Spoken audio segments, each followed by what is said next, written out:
Super 6 ని divert చేసేందుకు రిషికొండ భవనాలను తెరపైకి తెచ్చారన్నారు కొడాలి నాని. టూరిజం శాఖ నిర్మించిన 7 బ్లాక్లని జగన్ నివాసాలంటూ ప్రచారం చేస్తున్నారని ఫైర్ అయ్యారు. రిషికొండ ప్యాలెస్ విలాసాలను ప్రజలు ఎన్నికలకు ముందుగానే చూసింటే వైసీపీకి సింగిల్ డిజిట్ వచ్చేదని ఎద్దేవా చేశారు. TDP MP Kalisetti Appalanaidu Rishikonda palace లోకి వెళ్లలేకపోయాననే బాధ జగన్ లో కనిపిస్తోందన్నారు.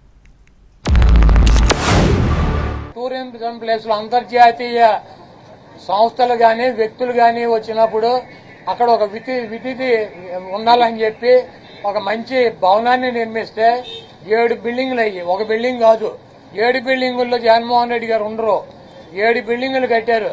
ఆ 7 బిల్డింగుల్లో 7 బ్లాకుల్ని చూపించేది జగన్మోహన్ రెడ్డి గారు 450 కోట్ల రూపాయలు పెట్టి ఇల్లు కట్టుకున్నారని చెప్పి ఈ దుర్మార్గమైనటువంటి ప్రచారం చేస్తున్నారు. ఇవన్నీ కూడా ప్రజలు గమనిస్తారు. చంద్రబాబు నాయుడుకి ఇచ్చినటువంటి వాగ్దానాలు నెరవేర్చలేక నీకు సూపర్ 6 లో పెట్టినటువంటి వాగ్దానం 1500 రూపాయలు ఇస్తానని చెప్పావా, చెప్పలేదా? 18 సంవత్సరాలు దాటిన వాళ్ళకి రేపు 1వ తారీఖు నీకు దమ్ముంటే 20 లక్షల మంది నిరుద్యోగులకు 3000 ఇస్తామని చెప్పావా లేదా? దాని గురించి చెప్పండి. నువ్వు దొంగ వాగ్దానాలు చేసి అధికారంలోకి వచ్చావు. నువ్వు దాని గురించి మాట్లాడండి ముందు.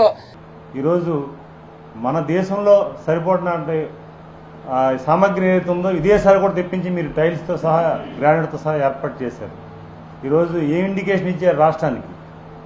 ఈరోజు అలాంటి ప్యాలెస్లో నేను పరిపాలన చేయలేకపోతున్నాను బాధ, లేదంటే నీ తాడేపల్లి ప్యాలెస్ ముందు సామాన్యులు సైకిల్ దొక్కుని వెళ్తుంటే ఆవేదన, ఇవన్నీ కలబోసి ఈరోజు మీ మాటలు కనిపిస్తున్నాయి.